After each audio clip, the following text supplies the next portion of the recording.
Hi folks, my name is Bryant Blakemore. I'm one of the co-managers of the Tejas Off-Road Racing Association. And I just wanted to talk to you all a little bit about some of the things that we're doing, some of the questions that we've heard, and go over a few things with you real quick. First of all, I wanted to say thank you to everyone that supported us in what we're trying to build out here in Texas and the surrounding area. We feel like we can put on a good, strong race program for everyone and be able to provide racing that'll last, the next 10, 15 years. That's what we're trying to build. I'd also like to thank a couple sponsors that have come on board for contingency and in a few other methods. I'd like to thank Slime for being the official tire sealant of the Tejas Off-Road Racing Association. And I'd also like to thank PCI for being the official radio of the Tejas Off-Road Racing Association. I'd also like to thank Weddle Gears for coming on as a contingency sponsor. That'll help you air-cooled guys out quite a bit. They make a real good product for you guys, and you ought to check them out. A couple of questions that we've had come up are about the map and when's that going to be released and things like that. We're still trying to finalize our official race course. We've run into a few snags that we have to cover. Once those are covered, be rest assured that as soon as we have a map, we will release it to the public. We will also have GPS files available in different formats for you guys, and we'll have those available to you before race weekend so that you can review them and start taking some notes. We'll put some notes in them of some places that we feel caution may need to be used, and we'll also mark the remote pits. We should have 2 remote pits, one at mile 40 approximately, and one approximately at mile 70. The pit at mile 40 has special conditions with it. If you're going to use that pit, you have to be in the pit before the race starts, and there will be a group traveling out there before the race starts. And you'll have to remain there until the break between the 2 races if you're racing motorcycles and quads. And then if you're racing cars, that'll be your opportunity to get to that pit and stage. And you'll have to stay in that pit until the end of the race whenever the tail sweep comes through to clean out the track. The reason for that is that the only access to that pit is through live race course, and we cannot have anybody traveling on live race course during the race. I hope you guys can understand that. The second pit at approximately mile marker 70 is accessible during the race at any time. It's at a highway intersection. It's real easy to get to right off the interstate. You can run down a county road, a paved county road to set up your pit. There also may be a spectator area there as well, and that should be no problem. You can access it at any time. Radio communication is going to be a little tight in some of the areas on this race course, and there are areas on the race course that have no cell phone coverage, so be prepared for that. We're doing our best to make any necessary arrangements we need to try to provide some kind of radio communication, at least amongst the staff, so that word can get out. And so if you have any advice for that, or if you have any equipment that may help us do that, feel free to let us know. Send us an email or give us a call or post on Facebook or anything like that, and we'll get with you about that. We think we have a pretty good plan to have that covered, and it will be covered by race day. We will have adequate coverage there on race day.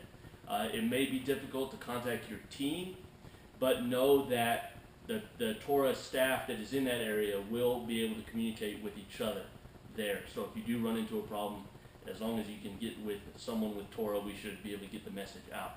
Most of the race course has cell phone coverage. It's decent, at least decent enough to send out a text message, and radio service shouldn't be very bad. We've had some questions about the terrain. What you've seen in the videos is some of what we felt was a little more exciting terrain. Most of the terrain is not going to be very, very difficult on a race car. So your cars should be able to make it, and they should be able to make full laps without a whole lot of problem. A lot of the terrain is county road. Granted, it's low maintenance county road, but it's still a relatively smooth surface. So that shouldn't be a big problem. The areas that we've shown in the video clips so far and some of the river bottom may be a little tricky. There's going to be some silt beds, some sand beds, and maybe a few rocks that have to be negotiated, but it shouldn't be too bad. It shouldn't be too hard on tires. It's really, overall, it's a very good course that offers a whole lot of differentiation in the terrain available to the racers. I'm really excited to have you guys out there on it, and looking forward to your feedback when you come off the race course and letting us know what you thought of it. Don't be daunted by the fact that it's a 100-mile loop. We think that this area can support it easily. We think that we have the appropriate plan for remote pits, and in order to support all the racers on a loop of that size, and it should be a good time. Another thing about the pits, we are offering a public pit program, which we are structuring in a way that the smaller budget teams can still support such a large loop by utilizing this program. And how it's going to work is during registration, you're going to see the pit map of where you'll pit and know the mileage. And if you need fuel, or you'll need belts or anything of that nature at those remote pits, you'll label your equipment and you'll drop it off at the registration trailer or area before the race, probably on Friday before we do the pre-run, and that equipment will make it to that pit. Make sure that it's labeled, with your car number, your name, all that information. We'll put more details about that on the website and on Facebook. And then we'll have people in those pit areas that will be able to assist the rider or driver when they come into the pit with refueling and everything like that. So if you don't have a large team, if you don't have enough people to send to all these different pit areas or anything like that, don't worry. We got you covered. We'll take care of you. We want everybody to be able to do this as efficiently as they can. This program is free. There's no cost to it. It's all volunteer basis. So if it's something that you might want to volunteer for, go ahead and get a hold of us and let us know. We're working with some of the Raptor groups in the local areas to man these pits, but any volunteers is very, very welcome.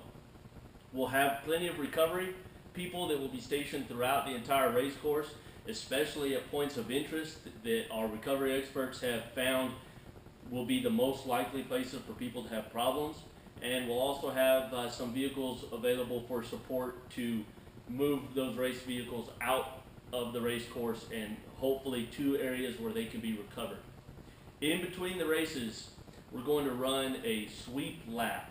And what that means is that at the start-finish line, there will be a lead car from Tora, an official Tora vehicle.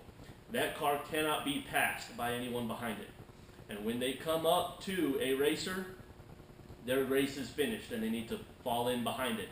Now this car is not going to leave until very close to the end of the allotted time for the race course, meaning that anybody that has not made a lap yet, the race will be finished for them. And when the race car, or when this lead vehicle reaches you, you won't have time to complete a full lap, so we won't be preventing you from finishing or anything like that. That will also be the time that anybody that needs to recover a broke down vehicle will be able to fall in line behind the lead vehicle and travel along the race course and recover their broke down vehicle or whatever they may need to do. When this vehicle reaches the first pit area, everybody in that pit area that needs to leave can fall in behind, and everybody that's in the group that is traveling to the first pit area, the remote pit A, they can enter the pit area, and that's where they'll have to stay until the end of the next race. So that's when you're going to be able to swap positions and leave that area, is behind that lead sweep vehicle. There will also be a tail sweep vehicle from Tora, and they will not leave anybody behind. If you're having trouble loading your car onto a trailer or whatever the situation may be with your broke down vehicle, they will not leave you. They will wait until you are collected and then continue behind you. Everyone is going to have to kind of run the race course to get out of it. Once you reach that secondary pit area, you can break off and head back to town, and the sweep will continue on what we call the back part of the course, or through the river bottom section of the course, where they'll do the same thing. They'll collect everybody and get them all back to the start finish line. Once we know that the course is clear and communication has made its way all the way around, we'll begin the second race. And then after the second race, we'll do the same thing again. We'll sweep the course again, and that's when you'll be able to access your race car if it broke down or anything like that, and get your crew members out of that remote pit. You'll be able to do that after the second race during the sweep. Let's see.